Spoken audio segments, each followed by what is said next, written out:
is to have had the opportunity, right from the very start, to have the support and the contribution of Paul Halloran. When we first began, Paul was rather skeptical about the program, and he wasn't sure whether this was just another commercial venture or that it was really about student athletes.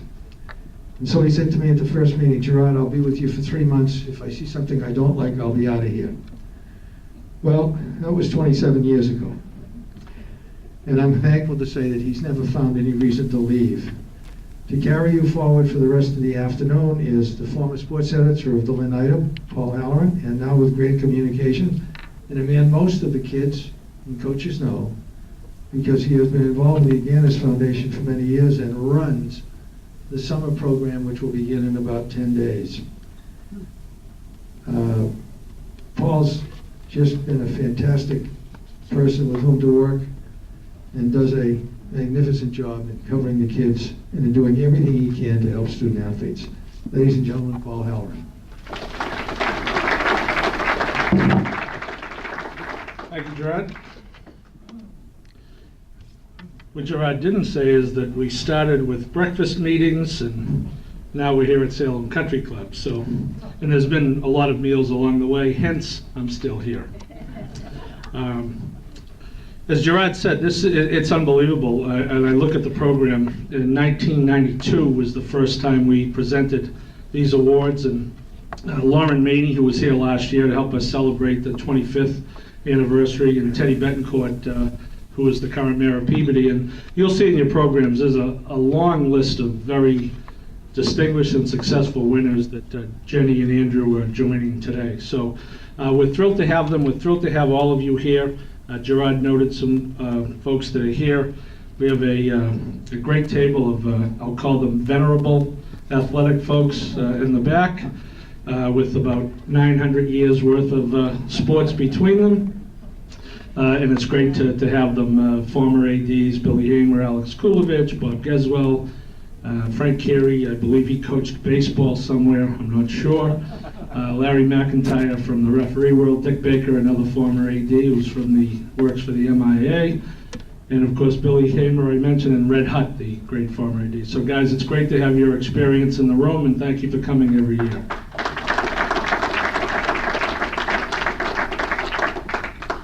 I was joking with Billy Hamer that we invited him so he could bring the average age of that table down.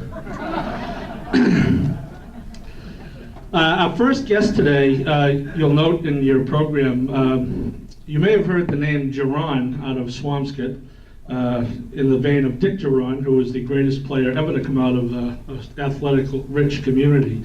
Well, his brother Robert has done a lot of us a favor, especially those who have an appreciation for old-time sports. Robert has written a fascinating book that chronicles the 20-year history of Swampscott football, 1953 to 73, which coincides with Stan Bondalevich arriving on the scene.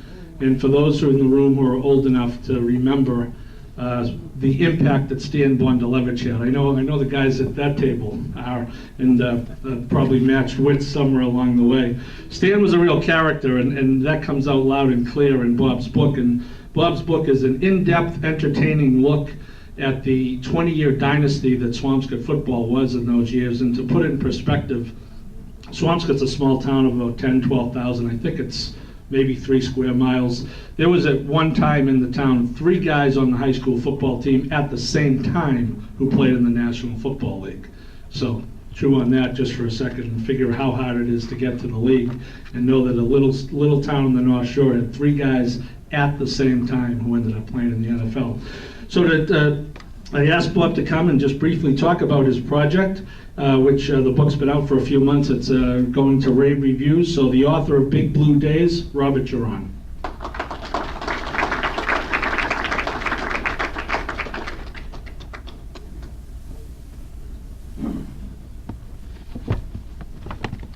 Thank you, Paul. Good afternoon, everybody.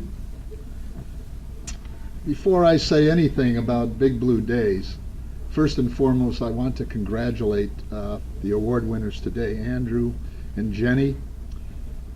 When you think of all the fine student athletes all the teams that have played over the past year, and all of the schools over the entire North Shore, you two have been chosen as the outstanding student athletes.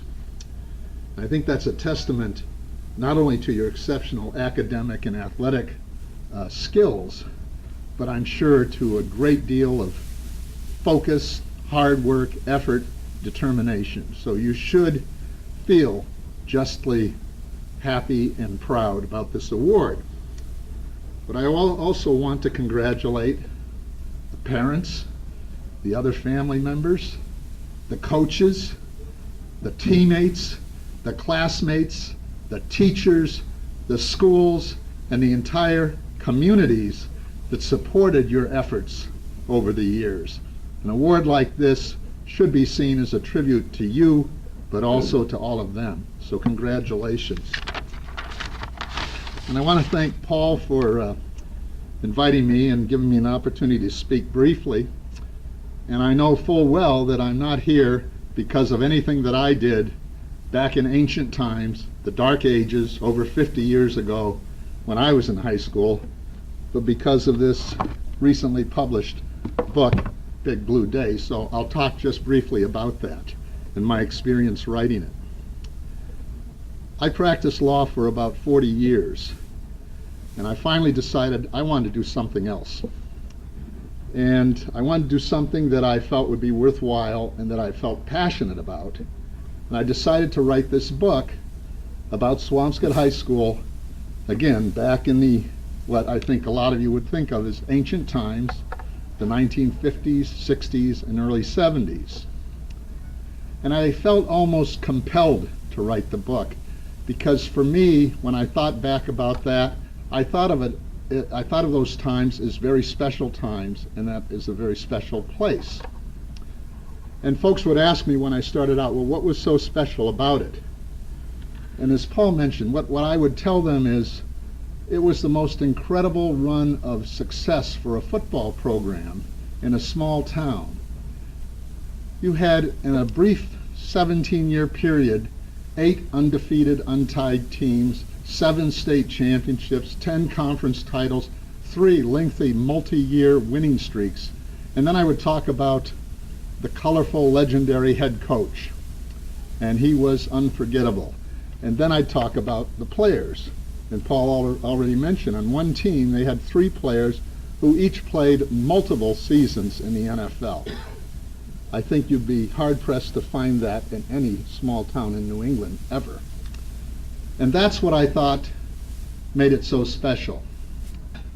But you know, an interesting thing happened. I spent off and on about 3 years working on this book. And I interviewed a great many former players and some former coaches. Now, these people today are in their 60s, 70s, a few in their 80s. One was in his 90s. And they all uniformly, first of all, agreed those times were special for them. And it was a special place. And they also really became energized and excited talking about things that happened 60 and 50 years ago. The interesting thing, though, is they didn't talk about their own exploits. And some of them were just amazing athletes, like some of you sitting out here today. And they didn't talk about championships. And they didn't talk about winning streaks. Instead, they talked about what they took away from the experience of playing high school football in Swampscott for the coaches back then. And they talked about it by remembering things that the coaches said to them, that they carried with them and they used throughout their lives.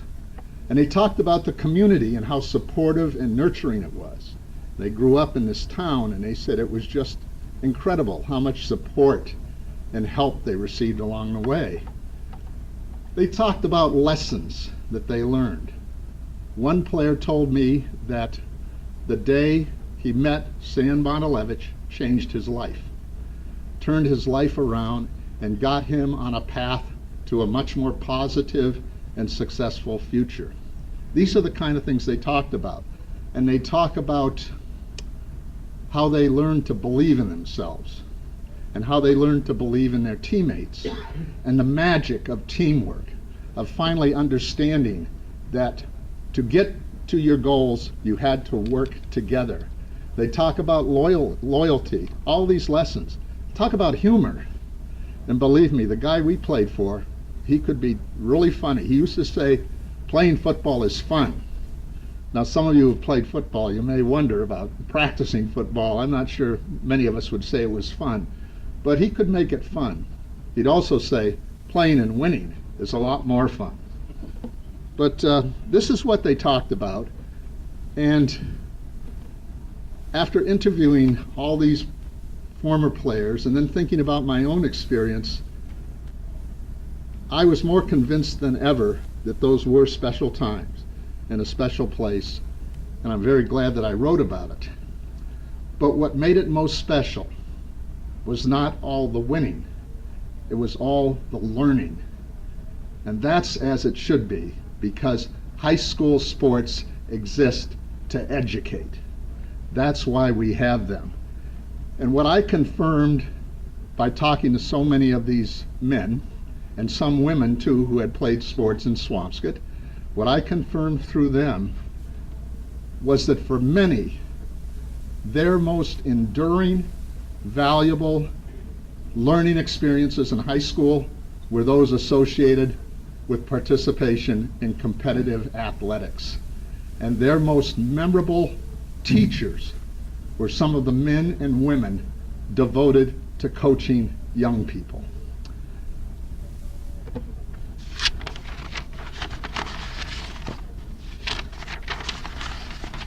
I think this book,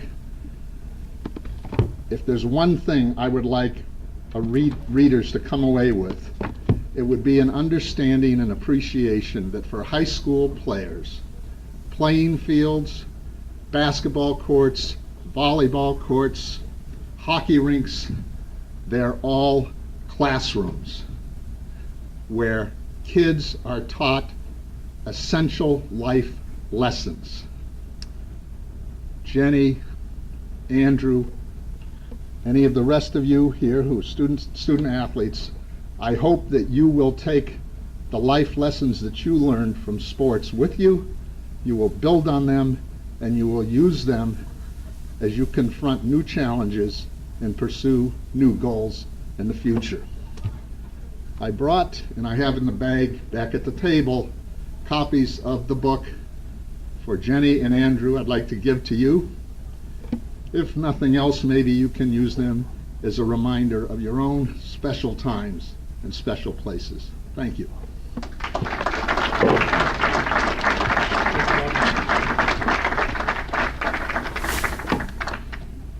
Thank you, Bob.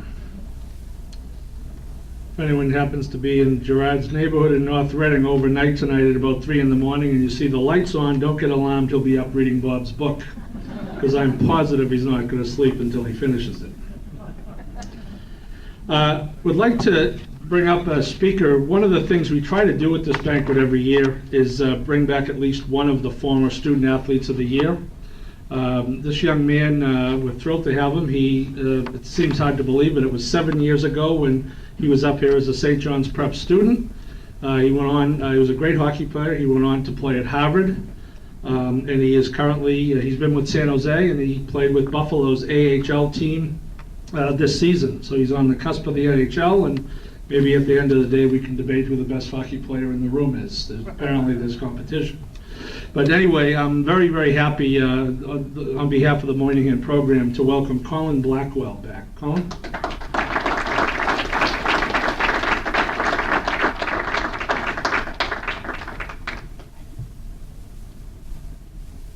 I don't think that there's any debate who the best hockey player in this room is. It's definitely Megan over there. So just want to clarify that right off the get-go. But yeah, I mean, it's been a couple of years since I've been able to come back to this luncheon, but it's honestly one of my proudest moments from when I was at the prep, and definitely one of my parents' proudest moments to be, at this luncheon, a recipient of this award.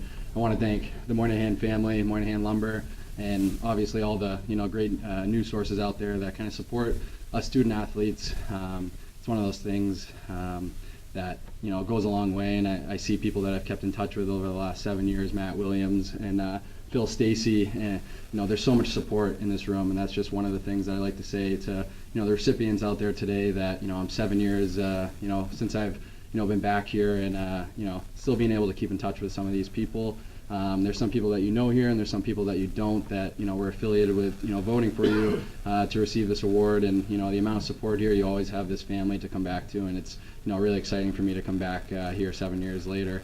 But also I want to congratulate, obviously, both Jenny and Andrew. This is unbelievable opportunity for you guys, and especially the parents and the friends and families and coaches, just echoing what kind of everybody else has already said. It's truly an unbelievable accomplishment, and now you guys have kind of this platform out here to be the leaders of tomorrow, and I don't think that's going to stop anytime soon from kind of the body of work that you guys have done.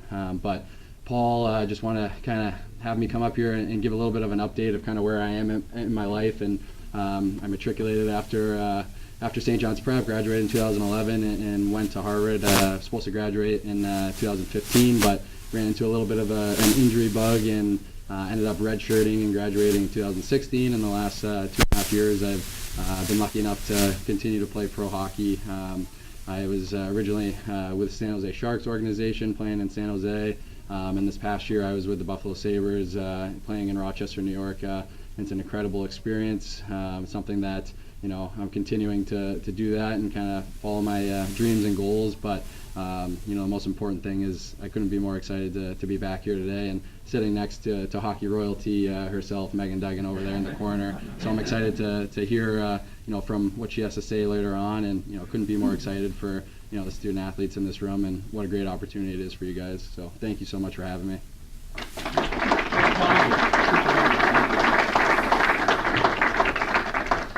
Thank you, Colin. More proof that we've made great choices over the years. I'm going to ask, in just 1 minute, Phil Stacy is going to introduce our Postgraduate Achievement Award winner, and as well as our featured speaker. And you may go through the program and say, well, all those great choices, how come Megan Duggan's name doesn't appear in the list of former winners? Well, Megan did not go to high school in the region.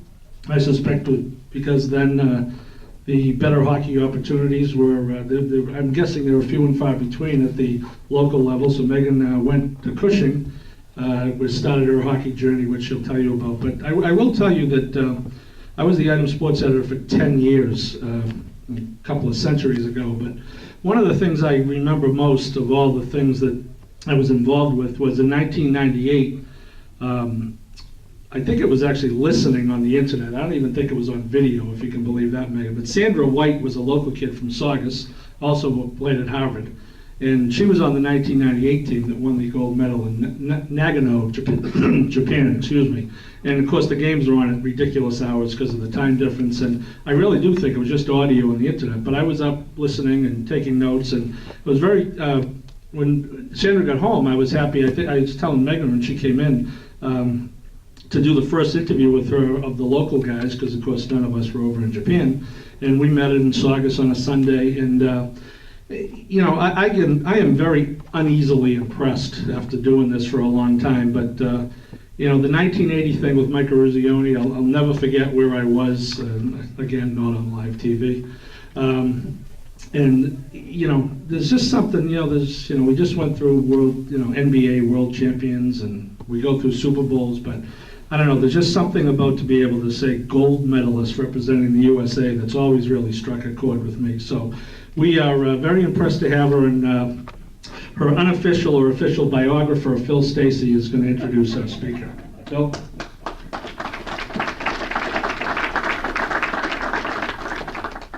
Thanks, Paul. You or Bob know a good book publisher, let me know. We'll get to work on it with Megan. Congratulations, first of all, to Jenny and Andrew. This is a remarkable honor for you. What the Moynihans do is just a fantastic award. They do it out of the goodness of their heart. They do it because they want to see the best athletes and the best students get recognized. You're obviously chosen from a pool of thousands and thousands of your fellow student athletes, many of whom excel athletically, many of whom excel academically. Very few put together the complete package that you two are able to. So Jenny, Andrew, congratulations to both of you. your families. And I also want to mention your coaches that are here today. They're going to speak on your behalf because they played a big part in your development. So, Josh Wedge, Hamilton Lacrosse, if you could stand up.